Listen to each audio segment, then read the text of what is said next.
स्वाध्याय विद्यार्थी मित्र या चॅनलमध्ये तुम्हा सर्वांचं स्वागत आहे. मित्रांनो, आज आपण इयत्ता 7वीचा मराठीचा 19वा पाठ धोंडा याचा स्वाध्याय बघणार आहोत. तर प्रश्न पहिला काय, खालील आकृत्या पूर्ण करा. राजूचे गुण विशेष: अतिशय चालाक, चाणाक्ष, जिज्ञासू, हुशार आणि चौकस बुद्धीचा. राजूला सापडलेल्या धोंड्यांची वैशिष्ट्ये: गुळगुळीत, खरखरीत, फुगीर व जड, अंगातून विशिष्ट प्रकारच्या लहरी सोडणारा, प्रखर प्रकाश किरण बाहेर फेकणारा, फेकल्यावरती उड्या मारत जाणारा, हिऱ्यासारखा चमकणारा. शास्त्रज्ञ डॉक्टर पंडितांनी धोंड्याबद्दल सांगितलेली माहिती: धोंडा हा परग्रहावरील सजीव प्राणी आहे.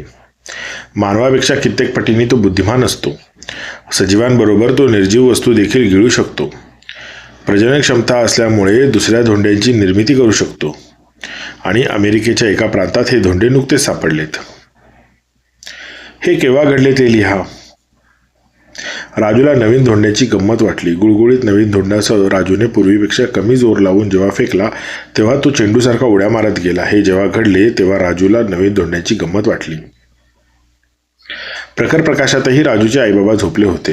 मध्यरात्र झाली होती. राजूने तिथे धोंडा ठेवला होता. तो ड्रॉवर उघडला तर ड्रॉवर उघडताच ती खोली प्रकाशाने झळकून निघाली. धोंडा एखाद्या हिऱ्यासारखा चमकत होता. त्याच्यापासून विशिष्ट प्रकारच्या लहरी निघत होत्या. त्यावेळी त्या प्रकाशातही राजूचे आईबाबा झोपले होते.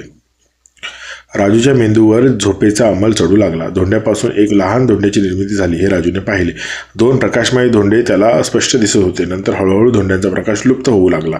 असे घडले तेव्हा राजूच्या मेंदूवरती झोपेचा अंमल चढू लागला. चकाकणारा दगड सापडल्यानंतर राजूची झालेली मनस्थिती याबाबतचे वर्णन तुमच्या शब्दात लिहा. राजूला चकाकणारा दगड सापडल्यानंतर त्याचं कुतूहल जागृत झालं होतं. मध्यरात्री तो गडबडून उठला. प्रखर प्रकाशातही आईबाबा झोपलेले पाहून तो गांगरला होता. प्रकाशमय धोंड्यांची हालचाल पाहून तो शहारला होता. त्या धोंड्यांपासून दुसऱ्या धोंड्यांची निर्मिती झालेली पाहून तो घाबरला होता. लहान धोंड्यांची हालचाल पाहून राजूला भीतीमिश्रित गंमत वाटली. सकाळी हे 2 धोंडे पाहून त्याचं हृदय धडधडलं अशी राजूची मनस्थिती झाली होती. राजूला दगड सापडल्यापासून त्याला शास्त्रज्ञ भेटेपर्यंत घडलेल्या गोष्टी क्रमाने लिहा. तर राजूला रस्त्यात विचित्र धोंडा सापडला. राजूने धोंडा घरी आणून टेबलाच्या ड्रॉवरमध्ये ठेवला. रात्री दोन्ही धोंडे चमकत होते. राजू शाळेत गेला. त्याने डॉक्टर घोटे यांचे व्याख्यान ऐकले. राजूला बाबांचा व पाटील सरांचा पाठिंबा मिळाला. राजूने धोंडे शास्त्रज्ञ डॉक्टर अनिल घोटे यांना दिले. प्रश्न 5. चौकसपणा व जिज्ञासू वृत्ती हे गुण तुम्हाला महत्त्वाचे वाटतात का ते सांगा. चौकसपणा व जिज्ञासू वृत्ती हे गुण आम्हाला महत्त्वाचे वाटतात कारण हेच गुण वैज्ञानिक शोधांची जननी आहेत. खेळूया शब्दांची. कंसातील शब्द योग्य ठिकाणी वापरून रिकाम्या जागा पूर्ण करा. करडा, विचार शृंखला, अस्वस्थता आणि घालमेल. पहिला प्रश्न काय, लेखकांची टिंबटिंब तुटल्यामुळे त्यांना खूप राग आला. तर विचार शृंखला. शिक्षकांचा टिंबटिंब कटाक्ष बघून विद्यार्थी एकदम शांत बसले. याचं उत्तर आहे करडा. वार्षिक परीक्षेचा निकाल जाहीर होताना संजयच्या मनात प्रचंड घालमेल होती. रामरावांची टिंबटिंब बघून त्यांना ताबडतोब दवाखान्यात भरती केले गेले. तर अस्वस्थता हे उत्तर आहे. खेळ खेळूया. खाली दिलेल्या चौकटीत म्हणी लपलेल्या आहेत त्या ओळखावा लिहा. आता इथे बघा कोणती म्हणी ते लपलेली असेल बघा. अति शहाणा त्याचा बैल रिकामा. इथे कोणती म्हण लपलेली आहे विचार करा. एक ना धड 12 भर चिंध्या. इथे कोणती आहे, ऐकावे जनाचे करावे मनाचे. ऐकावे जनाचे करावे मनाचे.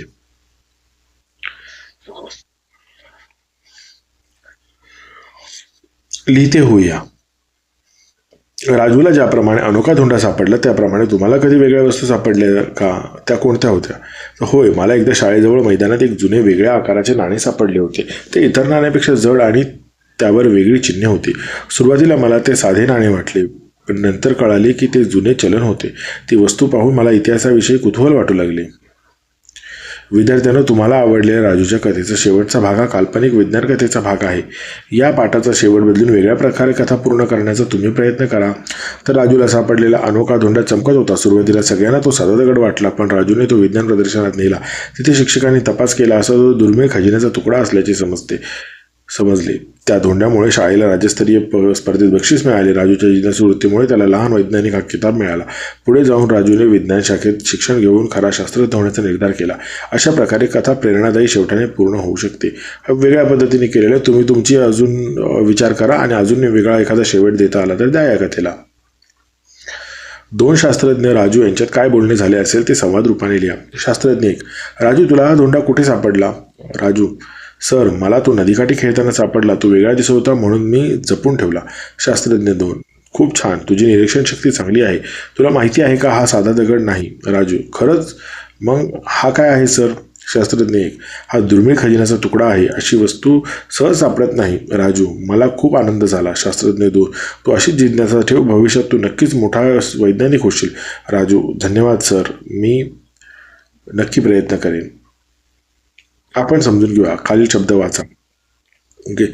पाऊण, पाऊस, खरीप, बहिणी, जमीन, मूल, रूळ, फूल, कठीण, देऊन, चूल, गरीब, सामायिक, माणूस. वरील प्रत्येक शब्दातील शेवटच्या 2 अक्षरांचे निरीक्षण करा. काय जाणवते? या प्रत्येक शब्दामधील शेवटच्या अक्षराला काना, मात्रा, वेलांटी, उकार नाहीत आणि शेवटून दुसऱ्या उपांत्य अक्षरातील इकार, उकार दीर्घ आहेत. बघा, शेवटचं अक्षर जर अकारांत असेल तर त्याच्या आधीचं दीर्घ असतं. जेव्हा मराठीत शब्दातील शेवटच्या अक्षरात काना, मात्रा, वेलांटी, उकार दर्शवलेले नसतात तेव्हा शेवटून दुसऱ्या अक्षरातील इकार, उकार दीर्घ लिहितात. वर दिलेल्या वर्णनानुसार किमान 10 शब्द लिहा. लक्षात ठेवा, तत्सम शब्दातील शेवटून दुसऱ्या उपांत्य अक्षरातील इकार व उकार संस्कृतमधील मूळ शब्दांप्रमाणेच ह्रस्व लिहितात. उदाहरणार्थ, नुपूर, चतुर, मानसिक, गुण, मंदिर, कुसुम, तरुण, प्रिय. खालील चित्रांचे नावे लिहा. बघा, लसूण, हरिण. शेवटी आकार आहे म्हणून त्याच्या आधीचा जो व्यंजन आहे ते दीर्घ केलेला आहे आपण. गुळ, पाऊल, विहीर आणि ऊस. तुम्हाला कोणता ना कोणता तरी खेळ खेळायला नक्कीच आवडत असेल. खाली काही मुद्दे दिले आहेत, त्या आधारे तुमचे विचार लिहा. ओके. हे ते क्रिकेटचं चित्र मी लावलेलं आहे. हा कोणत्या प्रकारचा खेळ आहे? वैयक्तिक आहे का सांघिक आहे? तर क्रिकेट हा खेळ सांघिक आहे. या 2 संघ एकमेकांविरुद्ध खेळतात. हा कोणत्या प्रकारचा क्रीडा प्रकार आहे? शारीरिक की बौद्धिक? क्रिकेट हा प्रामुख्याने शारीरिक क्रीडा प्रकार आहे, परंतु त्यात बौद्धिक कौशल्यही आवश्यक असते. हाच खेळ तुम्हाला का आवडतो? मला क्रिकेट खेळायला आणि पाहायला खूप आवडते. यामुळे खेळामुळे शरीर तंदुरुस्त राहते, तसेच संघभावना आणि शिस्त पण शिकायला मिळते. या खेळामध्ये किती खेळाडू असतात? तर क्रिकेटच्या प्रत्येक संघात 11 खेळाडू असतात. या खेळामुळे कोणते फायदे होतात? तर शरीर मजबूत व तंदुरुस्त राहते, एकाग्रता वाढते, संघभावना व शिस्त विकसित होते, आत्मविश्वास वाढतो. या खेळात विजयी होण्यासाठी काय आवश्यक आहे? तर नियमित सराव, चांगले शारीरिक स्वास्थ्य, संघभावना, योग्य नियोजन आणि रणनीती, आत्मविश्वास. या खेळामधील तुमचे प्रेरणास्थान कोण आहे? क्रिकेट खेळामधील माझे प्रेरणास्थान सचिन तेंडुलकर आहे. त्यांनी लहान वयात आंतरराष्ट्रीय क्रिकेटमध्ये प्रवेश करून आपल्या मेहनतीने आणि जिद्दीने जगभरात भारताचे नाव उज्ज्वल केले. त्यांची शिस्त, सातत्य आणि नम्र स्वभाव मला खूप प्रेरणा देतो. अनेक अडचणी आल्या तरी त्यांनी कधी हार मानली नाही. त्यांच्या खेळातून आपल्याला मेहनत, संयम आणि देशासाठी खेळण्याची भावना शिकायला मिळते. म्हणून सचिन तेंडुलकर माझे खरे प्रेरणास्थान आहेत. मित्रांनो, व्हिडिओ आवडला असेल तर नक्की या व्हिडिओ लाईक करा आणि याचीच व्हिडिओ पाहिजे असतील तर आपल्या चॅनलला सबस्क्राईब करून बेल आयकॉन प्रेस करा. आणि पुढचा व्हिडिओ कोणता हवा आहे ते मला कमेंट बॉक्समध्ये कळवा, म्हणजे मी तो व्हिडिओ तुम्हाला लवकरात लवकर देण्याचा प्रयत्न करेन. आणि हो, हा व्हिडिओ कसा वाटला हेही मला कमेंट बॉक्समध्ये सांगायला विसरू नका.